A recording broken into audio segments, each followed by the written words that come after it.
Hello everyone, this is Matthew Harrison with thebottlereview.com. I'm a college student in Massachusetts at UMass Amherst, and I'm a lover of wine, ale, and scotch. That's right, you may notice I said a website, thebottlereview.com. This is my new website where I've organized all of my videos in a nice blog format, and I'll also be typing some stuff up there too. So if you're coming to this video from another source, please go to thebottlereview.com. Also, if you're on Twitter, you can add me as @thebottlereview, and you can follow all of my tweets that way and get updates, and I'm also networked with a lot of great wine people. So hello to everyone already coming from Twitter, because today is a very special episode. It is a Washington State Merlot tasting. This was a tweet up that happened Thursday, March 25th. I really wanted to do it on the 25th, but unfortunately I was just way too busy with school this week to do it then. So it's 2 days late. I apologize for that, but hopefully people are still finding this. Search Twitter for this # WA Merlot, and you'll get all of the details on this tasting event that happened on Thursday. It's a really great idea, a really fantastic thing. I hope a lot of people do this sort of thing more in the future, because it was just a lot of fun seeing everyone else's reviews, and it will be a lot of fun adding my review, even if it's a little too late. The other thing is the high-pitched sound coming from my camera. I've done a few things now to try and minimize that, but I can't completely get rid of it. Apparently it's just sort of a defect in the MacBooks. Some have it, some don't. Some can make it go away, some can't. I've tried everything I could find online. I can't seem to make it go away. However, I have some credit to Best Buy, some credit to Amazon, so I'm looking at little like flip video cameras. So I may have a nice little video camera to use coming up in the future, but I'm not sure when. And you may have noticed my review frequency is tapering off a bit, because now I'm no longer on spring break. I'm back in classes, and so my weeks are pretty busy, but I'm going to try my hardest to do this at least once a week. I'd like to do it more, but I don't know if I really can. So hopefully I'll be able to do it once a week. That's all for bookkeeping, and now on to the wine. As part of the Washington State Merlot event, I have here 2 Washington State Merlots, a Columbia Crest and a Chateau Saint Michel. The first one here, Columbia Crest Grand Estates Merlot, 2006, made in Columbia Valley, Washington State. Paid $8 for this wine. What's it say on the back here? The Grand Estates wines are created with an artisan winemaking approach. A third of the fruit from the vineyard selected is not crushed. The whole berries are added to the wine during fermentation to create a unique aromatic and flavorful style. This has become the signature of this Merlot and a benchmark for Washington quality. Alright, so apparently they add whole berries, makes it a little different. 13.5% alcohol. And Merlot is the most commonly consumed wine in the United States. It's also used in a lot of blends in the US and around the world.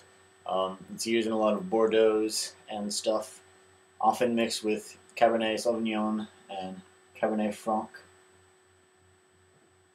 So, I can see here it's bright red, absolutely bright red. You can see through it a bit on the edges. I don't even know why I do this, because there's just no way you even pick up the color with my little MacBook's camera, but you'll have to see it for yourself. But beautiful bright red, very bright. A little on the watery side, but not, I wouldn't really call this wine that watery. It's not overly watery, pretty average. Let's see how it smells.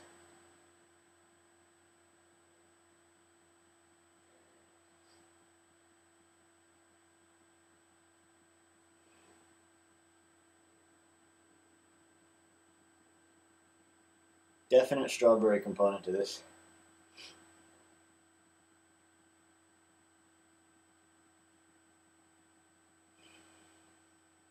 cherries. The alcohol is actually pretty strong for 13.5%. So I'm picking up a lot of alcohol from it, and it's sort of masking the other flavors a lot for some reason. These wines have actually been open for a really long time. They've been open for more than 24 hours at this point, because I had hoped to do this review yesterday.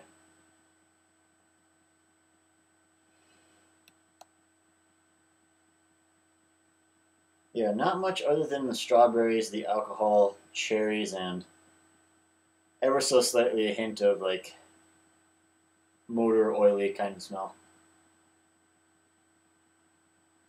Alright, let's give it a taste.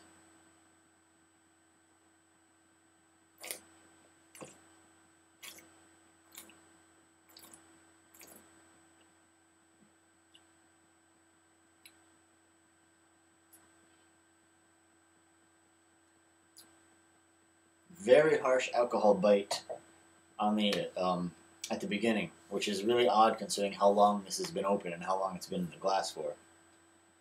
But I get that really strong alcohol bite right at the start. It's even still there a little bit now.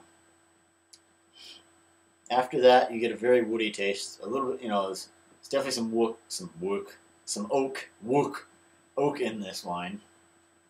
Wow, one sip and I'm smashed. Can't even say oak. But then it goes back to the strawberries that I got in the nose. With a little bit of cherries, but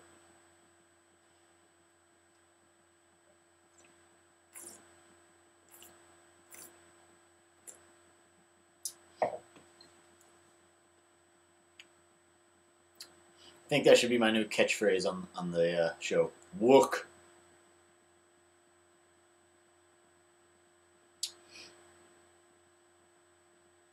Getting a little bit more oak now.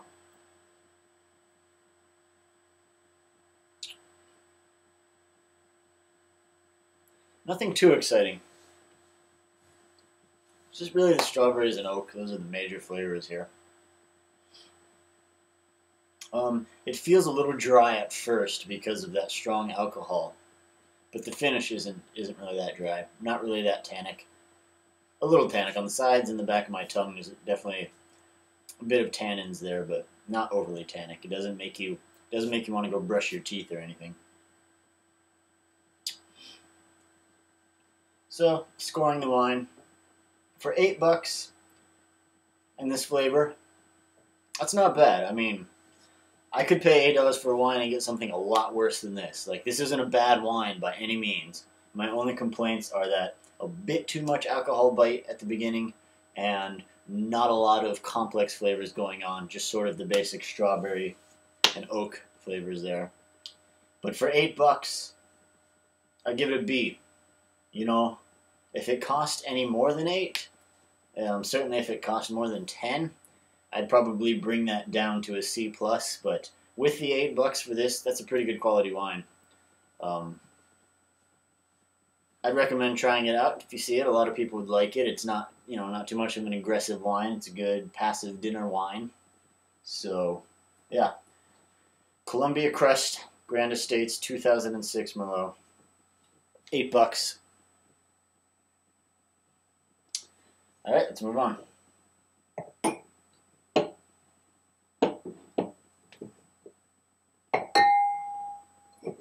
Cleanse my palate with some water real quick.